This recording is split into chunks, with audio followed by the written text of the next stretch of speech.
আমরা এখন অবস্থান করতেছি গাজীপুর টঙ্গী পশ্চিম থানার সামনে। আপনারা দেখতে পাচ্ছেন পশ্চিম থানায় ঘেরাও করেছে এলাকাবাসী।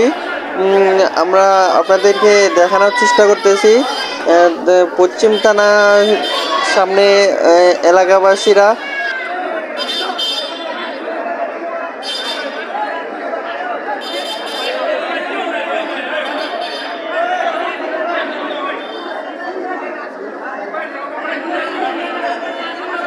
তারা জানিয়েছেন যে ছাত্রদেরকে যে পুলিশরা আটক করেছে তাদেরকে ছেড়ে দেওয়ার জন্য তারা এখান থেকে সরবে না যতক্ষণ পর্যন্ত ছাত্রদেরকে ছেড়ে না দেওয়া হবে।